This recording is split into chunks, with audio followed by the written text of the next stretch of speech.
சாமை அரிசியில் எப்படி ஒரு பிரிஞ்சி பண்ணுறது அப்படின்னு தான் பார்க்க போகிறோம். அதுக்கு குக்கரில் 2 ஸ்பூன் அளவுக்கு எண்ணெய் சேர்த்துக்கோங்க. ஜீரகம் 1/2 ஸ்பூன், சோம்பு 1/2 ஸ்பூன், 2 பிரியாணி இலை சேர்த்துக்கோங்க. ஒரு சின்ன சைஸ் பட்டை, 2 ஏலக்காய், 3 கிராம்பு, ஒரு ஸ்டார் அனீஸ், நட்சத்திர சோம்பு இருக்கு இல்லையா, அது சேர்த்துட்டு நல்லா ஒரு தடவை வதக்கி விட்டுக்கோங்க. ஒரு மீடியம் சைஸ் பெரிய வெங்காயத்தை நல்லா தின் ஸ்லைஸாக கட் பண்ணி இதில் சேர்த்து நல்லா கோல்டன் ப்ரௌனாக நம்ம வதக்கணும். இந்த அளவுக்கு வதங்கினதுக்கப்புறமா ஃப்ரெஷ்ஷாக அரைச்ச இஞ்சி பூண்டு பேஸ்ட் 1 ஸ்பூன் அளவுக்கு சேர்த்துக்கோங்க. அதோட பச்சை வாசனை போகிற அளவுக்கு மட்டும் நம்ம நல்லா குக் பண்ணிக்கலாம். 2 பச்சை மிளகாய் சேர்த்துக்கோங்க. கூடவே கொஞ்சம் போல் நறுக்குன மல்லி இலை, புதினா இலை சேர்த்துட்டு நல்லா கலந்து விட்டுக்கோங்க. இப்போது 10 போல் பீன்ஸ், அப்புறம் ஃப்ரெஷ் பட்டாணி ஒரு 50 கிராம் அளவுக்கு நான் எடுத்துருக்கிறேன். ஸோ ரெண்டையுமே சேர்த்துக்கலாம். கூடவே ஒரு பெரிய சைஸ் தக்காளியை நல்லா தின் ஸ்லைஸாக கட் பண்ணி இதில் சேர்த்துருக்கிறேன். ஒரு தடவை நல்லா கலந்து விட்டுக்கோங்க. இப்போ இதுக்கு தேவையான உப்பு சேர்த்துக்கோங்க. மஞ்சள் தூள் 1/4 ஸ்பூன், மிளகாய் தூள் 1/2 ஸ்பூன், கரம் மசாலா 1/2 ஸ்பூன் சேர்த்துட்டு நல்லா கலந்து விட்டுக்கோங்க. இப்போ இந்த தக்காளி நல்லா மசிய வதங்கணும். அந்த அளவுக்கு நம்ம நல்லா குக் பண்ணி எடுத்துக்கலாம். இப்போ இந்த அளவுக்கு குக் ஆனதுக்கப்புறமா ஓவர் நைட் நான் சாமை அரிசியை ஊற வச்சுருந்தேன். 1 கிளாஸ் அளவுக்கு நல்லா வாஷ் பண்ணிவிட்டு ஊற வச்சுருந்தேன். ஊற வச்ச தண்ணியை வடிச்சிட்டு இதில் சேர்த்துக்கோங்க. 1 கிளாஸ் அளவுக்கு ஃபஸ்ட்டு தேங்காய் பால் சேர்த்துக்கோங்க. இந்த கிளாஸில் தான் நான் அரிசி அளந்து ஊற வச்சுருந்தேன். ஸோ அதே கிளாஸில் நான் அன்றைக்கி 2 கிளாஸ் அளவுக்கு தண்ணி சேர்த்துருக்குறேன். 1 கிளாஸ் தேங்காய் பால், 1 கிளாஸ் தண்ணி, மொத்தமாக 2 கிளாஸ். நல்லா கொதிக்கிற தண்ணியில் சோயா சங்க்ஸ் ஒரு 10 நிமிஷத்துக்கு மட்டும் போட்டு நல்லா ஊறினதுக்கப்புறமா அதை புழிஞ்சு இதில் சேர்த்துக்கோங்க. கூடவே ஒரு 50 கிராமுக்கும் கொஞ்சம் ஜாஸ்தியாக வேக வச்ச பட்டர் பீன் எடுத்துருக்கிறேன். அதையுமே இதில் சேர்த்துக்கலாம். ஸோ இதில் நம்ம சேர்த்துருக்கிற எல்லாமே rich in protein and fibre தான். உப்பெல்லாம் சரியாக இருக்கான்னு செக் பண்ணி பார்த்துட்டு லிட் போட்டு க்ளோஸ் பண்ணி கரெக்டாக 3 விசிலுக்கு மீடியம் ஃப்ளேமில் விட்டு குக் பண்ணிவிட்டு ப்ரெஷர் கம்ப்ளீட்டாக இறங்கினதுக்கப்புறமா குக்கரை ஓப்பன் பண்ணிங்கன்னா நம்மளோட அருமையான ஒரு பிரிஞ்சி, சாமி பிரிஞ்சி சூப்பர் டேஸ்ட்டில் ரெடி ஆகிடுச்சு. இந்த ரெசிபீஸில் நீங்கள் எது ஃபஸ்ட்டு ட்ரை பண்ண போகிறீங்க அப்படின்னு கீழே கமெண்ட்டில் சொல்லுங்கள். ஒரு நிமிஷம், நீங்கள் ஏதாச்சும் லாங்குவேஜ் கற்றுக்கிற இன்ட்ரெஸ்ட் இருந்தால் லாங்குவேஜ் கற்றுக்கிறதுக்காகவே நாங்கள் ஃப்ரீ ஆப்பும் டெவலப் பண்ணியிருக்கிறோம். ஆண்ட்ராய்டுக்கும் இருக்குது, ஆப்பிளுக்கும் இருக்குது. ரெண்டுத்துக்கும் லிங்க் இந்த வீடியோக்கு கீழே டிஸ்கிரிப்ஷனில் கொடுத்துருக்குறேன். உங்களுக்கு லாங்குவேஜ் கற்றுக்கிறதுல இன்ட்ரெஸ்ட் இருந்தால் கண்டிப்பாக செக் பண்ணி பாருங்கள். அடுத்து நம்ம சாமை அரிசி வச்சு எப்படி ஊத்தப்பம் பண்ணுறது அப்படின்னு பார்க்கலாம். பாருங்கள், சாமை அரிசி எடுத்துருக்கிறேன். 1 கப் அளவுக்கு சாமை ஒரு பவுலில் நம்ம சேர்த்துடலாம். 1/4 கப் அளவுக்கு பாசிப்பருப்பு சேர்த்துக்கோங்க. 1/4 கப் உளுந்தம்பருப்பு, 1/4 கப் அவல், வெந்தயம் சின்ன ஸ்பூனில் பாருங்கள், குட்டி ஸ்பூனில் 1 ஸ்பூன் அளவுக்கு சேர்த்துக்கோங்க.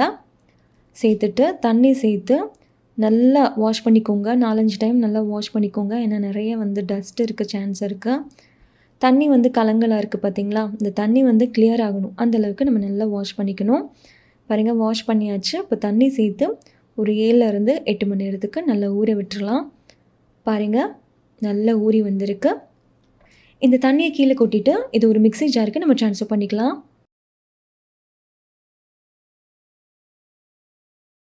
கூடவே அரைக்க தேவையான அளவுக்கு தண்ணி சேர்த்து நல்லா ஃபைன் பேஸ்ட்டாக அரைச்சி எடுத்துக்கோங்க. நல்லா ஸ்மூத்தாக அரைக்கணும். பாருங்கள், இந்த அளவுக்கு நல்லா ஸ்மூத்தாக இருக்கணும்.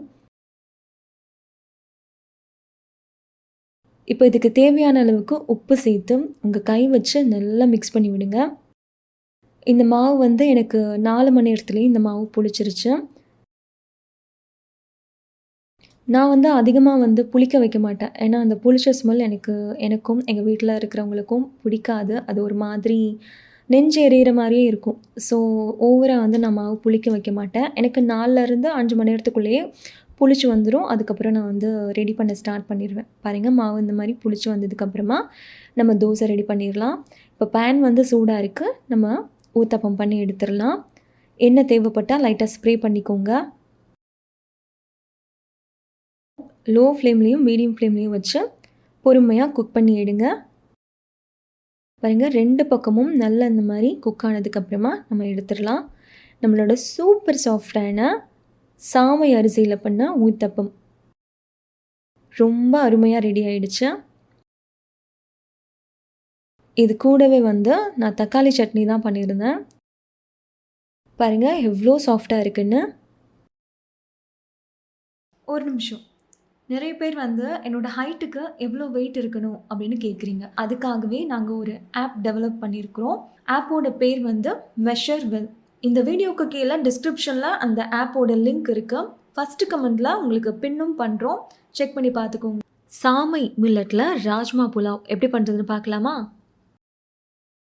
அதுக்கு ஒரு பவுலில் 1 கிளாஸ் அளவுக்கு நான் இன்றைக்கி சாமை மில்லட் எடுத்துருக்கிறேன். இப்போ இதை வாஷ் பண்ணிட்டு வந்துடலாம்.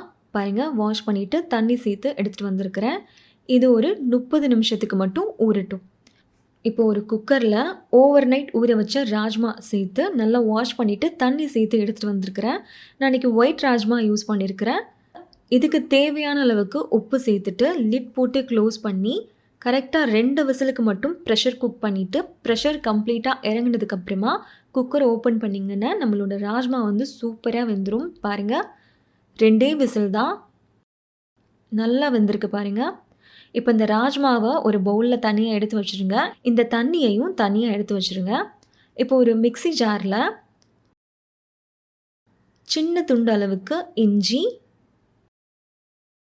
ஒரு 6-7 போல் பூண்டு, ஒரு மீடியம் சைஸ் பெரிய வெங்காயத்தை இந்த மாதிரி கட் பண்ணி சேர்த்துக்கோங்க. ஒரு பெரிய தக்காளி, பழுத்த தக்காளியை கட் பண்ணி இதில் சேர்த்துக்கலாம். கூடவே கொஞ்சம் போல் தண்ணி சேர்த்து நல்லா ஃபைனாக அரைச்சி எடுத்துக்கோங்க. நான் இன்றைக்கி அரைச்சி தான் செய்ய போகிறேன். பாருங்கள், அரைச்சாச்சு.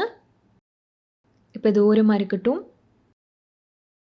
இப்போ ஒரு குக்கரில் 1 டேபிள் ஸ்பூன் போல் எண்ணெய் சேர்த்துட்டு 1/2 ஸ்பூன் ஜீரகம், 1/2 ஸ்பூன் சோம்பு, ஒரு பிரியாணி இலை, 4 ஏலக்காய், ஒரு பட்டை, 3 கிராம்பு சேர்த்துட்டு நல்லா அந்த மாதிரி சாட்டே பண்ணிக்கோங்க. சாட்டே பண்ணதுக்கப்புறமா நம்ம மிக்சியில் அரைச்சி வச்சுருந்தோம் இல்லையா, அந்த வெங்காயம், தக்காளி, இஞ்சி, பூண்டு அதை சேர்த்துட்டு கூடவே இதுக்கு தேவையான அளவுக்கு உப்பு, 1/4 ஸ்பூன் மஞ்சள் தூள், 1/2 ஸ்பூன் மிளகாய் தூள், காஷ்மீரி மிளகாய் தூள் ஒரு 1/2 ஸ்பூன் சேர்த்துருக்கிறேன். இது ஆப்ஷனல் தான், உங்களுக்கு வேணான்னா நீங்கள் ஸ்கிப் பண்ணிடலாம்.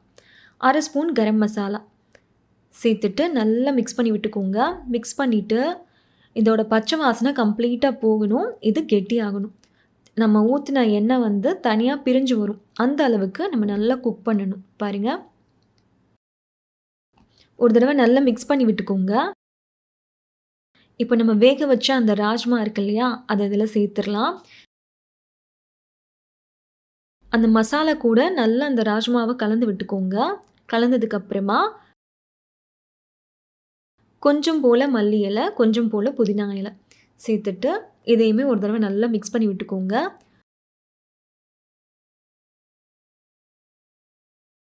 ஒரு 2லேருந்து 3 நிமிஷத்துக்கு அப்படியே இருக்கட்டும். க்ளோஸ் பண்ணி வச்சுருங்க. பாருங்கள், ஒரு 2-3 நிமிஷத்துக்கு அப்புறமா நல்லாவே வந்து கெட்டியாயிருக்கு. அந்த பச்சை ஸ்மெல் கம்ப்ளீட்டாக போயிடுச்சு. இப்போ வந்து நம்ம ஊற வச்ச அந்த மில்லட்டை வந்து தண்ணி வடிச்சிட்டு இதில் சேர்த்துக்கோங்க. அந்த ராஜ்மாவை வேக வச்ச தண்ணி 1 கிளாஸ் அளவுக்கு எனக்கு இருந்துச்சு. அதை அதில் சேர்த்துடலாம். இந்த தண்ணி வந்து குடிக்கிறதுக்கு சூப்பராக இருக்கும். நம்ம ஆல்ரெடி உப்பு போட்டு தான் வேக வச்சோம், அதனால் கரெக்டாக இருந்துச்சு உப்பு. இதில் கொஞ்சமாக பெப்பர் சேர்த்து நீங்கள் குடிச்சிங்கன்னா பயங்கர டேஸ்ட்டில் இருக்கும். கூடவே 1 கிளாஸ் அளவுக்கு தண்ணி சேர்த்துக்கோங்க. ஸோ 1 கிளாஸ்க்கு 2 கிளாஸ் அளவுக்கு நம்ம இன்றைக்கி தண்ணி சேர்த்துருக்குறோம். 1 கிளாஸ் ராஜ்மா தண்ணி, 1 கிளாஸ் வந்து நார்மல் வாட்டர் சேர்த்துட்டோம். 2 கிளாஸ் அளவுக்கு சேர்த்துருக்கோம். ஒரு தடவை நல்லா மிக்ஸ் பண்ணிவிட்டு லிட் க்ளோஸ் பண்ணி கரெக்டாக 3 விசிலுக்கு ப்ரெஷர் குக் பண்ணிவிட்டு ப்ரெஷர் கம்ப்ளீட்டாக இறங்கினதுக்கப்புறமா குக்கரை ஓப்பன் பண்ணிங்கன்னா நம்மளோட ராஜ்மா புலாவ் சூப்பர் டேஸ்ட்டில் ரெடி ஆயிரும். பாருங்கள், நல்ல உதிரியாக சூப்பராக வந்திருக்கு பாருங்கள். நல்லா சூப்பர் டேஸ்ட்டில் இருக்கும். கண்டிப்பாக ட்ரை பண்ணி பாருங்கள். அடுத்து நம்ம பார்க்க போகிற ரெசிபி கொள்ளு தோசை எப்படி பண்ணுறது அப்படின்னு தான் பார்க்க போகிறோம். இது பண்ணுறதுக்கு 1 கிளாஸ் அளவுக்கு நான் கொள்ளு எடுத்துருக்கிறேன். இப்போ இந்த ஒரு பவுலுக்கு நம்ம ட்ரான்ஸ்ஃபர் பண்ணிடலாம்.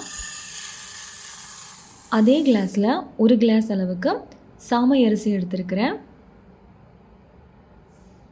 பாருங்கள், சாமை அரிசி கொள்ளு 1 கிளாஸ், சாமை அரிசி 1 கிளாஸ் சேர்த்தோம் இல்லையா? ஸோ 2 கிளாஸுக்கு 1/2 கிளாஸ் அளவுக்கு உளுந்தம்பருப்பு சேர்த்துக்கோங்க. சின்ன ஸ்பூனில் 1 ஸ்பூன் அளவுக்கு வெந்தயம், 1/2 கிளாஸ் அளவுக்கு அவல் எல்லாத்தையும் சேர்த்துட்டு வாஷ் பண்ணிவிட்டு தண்ணி சேர்த்து எடுத்துகிட்டு வந்திருக்கிறேன். இது வந்து ஒரு 6லேருந்து 7 மணி நேரத்துக்கு நல்லா ஊறணும். பாருங்கள், நான் 7 மணி நேரம் போல் ஊற விட்டுருந்தேன். நல்லா ஊறி வந்திருக்கு. இப்போ இந்த தண்ணியை நம்ம ஃபில்ட்ரு பண்ணிவிட்டு இது ஒரு மிக்ஸி ஜாருக்கு நம்ம ட்ரான்ஸ்ஃபர் பண்ணிடலாம். கொஞ்சம் கொஞ்சமாக தண்ணி சேர்த்து நல்லா ஃபைன் பேஸ்ட்டாக அரைச்சி எடுத்து ஒரு பவுலுக்கு நம்ம ட்ரான்ஸ்ஃபர் பண்ணிடலாம். உப்பு இந்த மாவுக்கு தேவையான அளவுக்கு சேர்த்துக்கோங்க. உங்கள் கை விட்டு நல்லா அந்த மாதிரி மிக்ஸ் பண்ணி விட்டுக்கோங்க. இந்த மாவு எனக்கு புளிச்சு வர்றதுக்கு 5.5 மணி நேரம் போல் ஆச்சு. இந்த அளவுக்கு நல்லா ஃபைனாக அரைச்சிக்கோங்க. இப்போ நம்ம லிட் போட்டு க்ளோஸ் பண்ணிடலாம். எனக்கு 5.5 மணி நேரத்துலேயே மாவு வந்து புளிச்சு வந்துருச்சு. பாருங்கள், இந்த அளவுக்கு புளிச்சு வந்திருக்கு அப்படின்னு. மாவு ரொம்ப புளிச்சாலும் தோசை வந்து சாப்பிட்றதுக்கு ஒரு மாதிரி புளிச்ச ஸ்மெல் நல்லா இருக்காது. ஸோ ரொம்ப புளிக்க வைக்காதீங்க. லைட்டாக புளிச்ச உடனே வந்து தோசை ரெடி பண்ண ஸ்டார்ட் பண்ணிடலாம். எண்ணெய் தேவைப்பட்டால் லைட்டாக ஸ்ப்ரே பண்ணிக்கோங்க. எண்ணெயோ இல்லை நெய்யோ லைட்டாக ஸ்ப்ரே பண்ணி விட்டுக்கோங்க.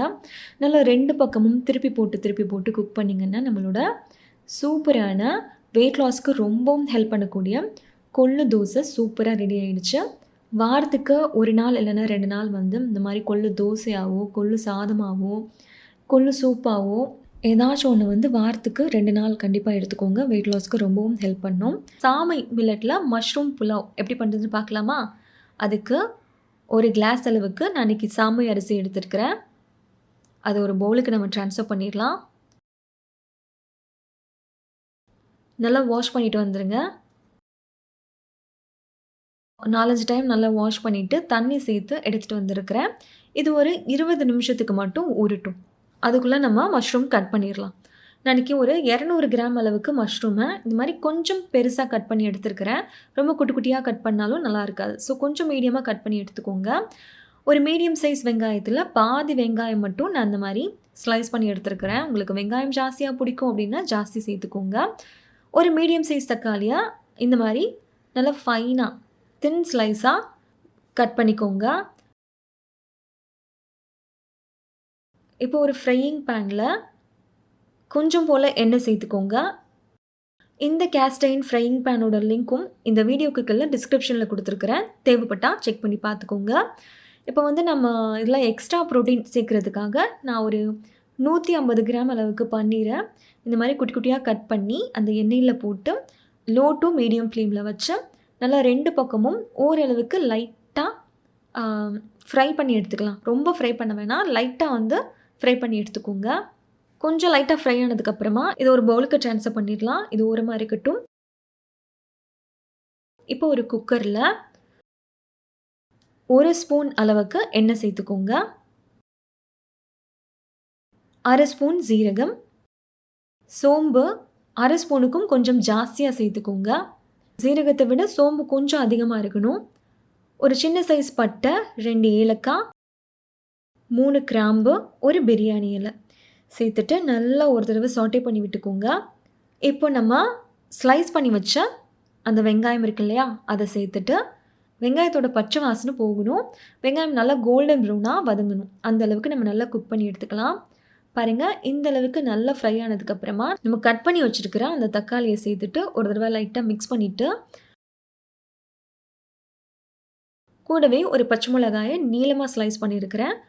1 ஸ்பூன் அளவுக்கு இஞ்சி பூண்டு பேஸ்ட், ஃப்ரெஷ்ஷாக அரைச்ச இஞ்சி பூண்டு பேஸ்ட்டு சேர்த்துக்கோங்க. எப்போவுமே அதுதான் வாசனை நல்லாயிருக்கும். இப்போ ஒரு தடவை நல்லா மிக்ஸ் பண்ணி விட்டுக்கோங்க. இப்போ இதுக்கு தேவையான அளவுக்கு உப்பு, 1/4 ஸ்பூன் மஞ்சள் தூள், 1 ஸ்பூன் மிளகாய் தூள் சேர்த்துருக்கிறேன். நீங்கள் உங்கள் காரத்துக்கு ஏற்ற மாதிரி சேர்த்துக்கோங்க. 1/2 ஸ்பூன் கரம் மசாலா சேர்த்துட்டு நல்லா மிக்ஸ் பண்ணி விட்டுக்கோங்க. நல்லா மிக்ஸ் பண்ணிவிட்டு இந்த தக்காளி வந்து ஓரளவுக்கு வதங்கணும். ஒரு 80% வந்து நல்லா குக் ஆனதுக்கப்புறமா நம்ம கட் பண்ணி வச்சுருக்கிற அந்த 200 கிராம் மஷ்ரூமை இதில் சேர்த்துடலாம். மஷ்ரூம்லேருந்து தண்ணி வரும். ஸோ தண்ணி வந்து அந்த தண்ணியெல்லாம் வற்றி கொஞ்சம் கெட்டியானதுக்கப்புறமா நம்ம மற்ற ஐட்டம்ஸ் எல்லாம் சேர்த்துக்கலாம். பாருங்கள், மஷ்ரூம்லேருந்து எந்த அளவுக்கு தண்ணி வந்திருக்கு அப்படின்னு. ஸோ நல்லா இந்த மாதிரி குக் பண்ணி எடுத்துக்கோங்க. பாருங்கள், தண்ணி கம்ப்ளீட்டாக எவாப்ரேட் ஆகிடுச்சு. இப்போ வந்து நம்ம ஊற வச்ச அந்த மில்லட்டை தண்ணி வடிச்சிட்டு இதில் சேர்த்துக்கோங்க.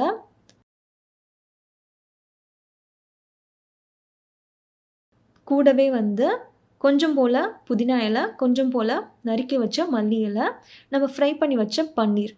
இதுக்கு தேவையான அளவுக்கு தண்ணி. எந்த கிளாஸில் வந்து அரிசி எடுத்தீங்களோ அதே கிளாஸில் சேர்த்துக்கோங்க. 1 கிளாஸ் அரிசிக்கு 2 கிளாஸ் தண்ணி சேர்க்கணும். ஒரு தடவை நல்லா மிக்ஸ் பண்ணிவிட்டு உப்பு சரியாக இருக்கான்னு செக் பண்ணி பார்த்துட்டு லிட்டை க்ளோஸ் பண்ணி கரெக்டாக 3 விசிலுக்கு ப்ரெஷர் குக் பண்ணிவிட்டு ப்ரெஷர் கம்ப்ளீட்டாக இறங்கினதுக்கப்புறமா குக்கரை ஓப்பன் பண்ணிங்கன்னா நல்லா கம கமன்னு வாசனையாக நம்மளோட மஷ்ரூம் புலாவ் சூப்பராக ரெடி ஆயிரும்.